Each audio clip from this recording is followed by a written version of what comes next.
Welcome to Module 14. We're in the middle of our final unit for the course, so just give me one last push for this module and the next module. Remember, you'll find the final exam in Module 16, so you're almost done with the course. Just give me one last push. Keep your foot on the gas, keep doing the work all the way throughout the term, and you'll do well. In this module, you'll be dealing with the aorist tense. Just like the imperfect tense, the aorist tense describes action that occurs in the past. But the big difference between the imperfect and the aorist is the type of action. The imperfect describes ongoing continuous action, so you'll translate the tense as I was loosing. The aorist describes action as it just occurring, so you'll describe the tense as I loosed. And you're going to wrestle between the difference between this continuous idea that we get in the present tense and the imperfect tense and the undefined idea that you get into the aorist tense throughout your entire Greek career.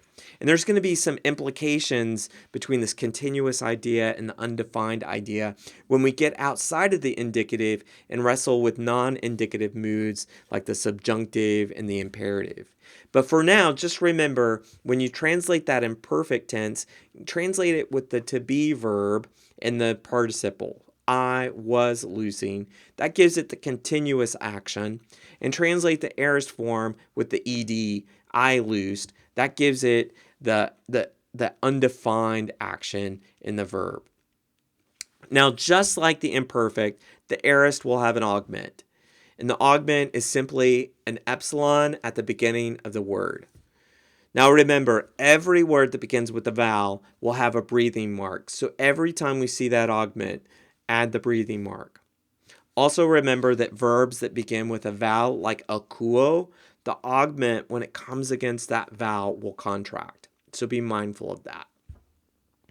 For the aorist tense, be mindful that we're memorizing two paradigms. But don't worry, you already know one of them. The one that you need to memorize will be the first aorist paradigm, and you'll find that in chapter 23. The endings are pretty straightforward. Sa, sas, sin, samen, sate, san for the active. Don't forget the augment. And then the middle endings are samein, so, sato, samatha, sasto, santo. And so the characteristic of that first aorist paradigm is the sigma alpha you'll find throughout the paradigm. You'll find these paradigms in chapter 23. So for the active, you'll find it in section 23.5. And for the middle, you'll find it in section 23.18. And so make sure that you have all those luo paradigms memorized. All regular verbs are going to follow this pattern. Now take time. I know this is a new paradigm. Take time to memorize it because you'll see a similar pattern of this first aorist paradigm in chapter 25 and module 15 when we look at the perfect. Now the second paradigm that you need to memorize are for irregular verbs, and you'll find Mounce describes this in chapter 22. The paradigm for irregular verbs will look just like the imperfect paradigm that you memorized in Module 13. And so this begs the question, how do you determine whether the verb is imperfect or aorist if the endings are identical? The key to determining the difference between the aorist and the imperfect are the principal parts. So for irregular verbs like erkamai or lambano, the imperfect tense will use the first principal part, that's the lexical form, or the present principal part, and the aorist will use the third principal part.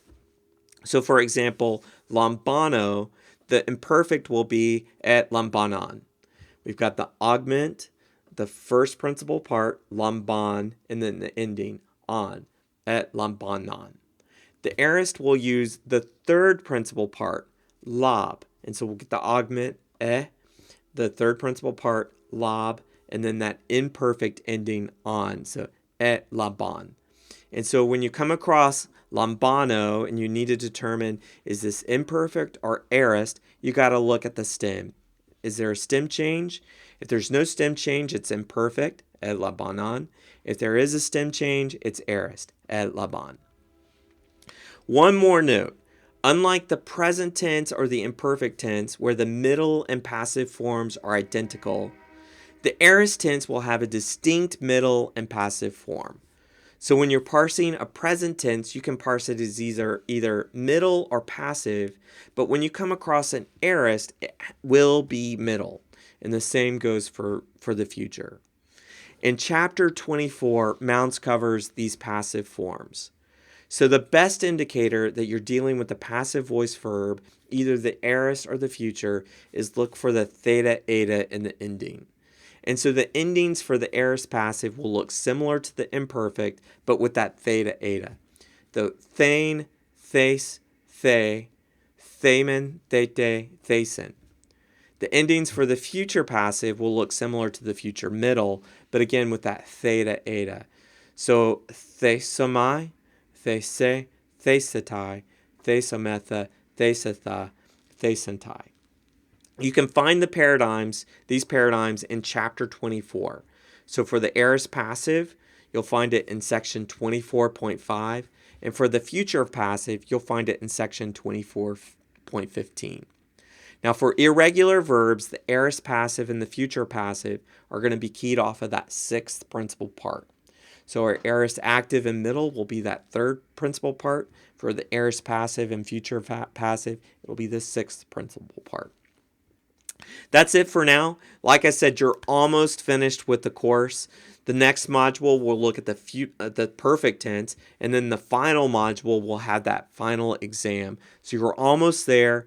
Keep going, keep pressing. You'll get there. And just to let you know, I'll be praying for you as we wrap up the course, and I hope you all have a great day.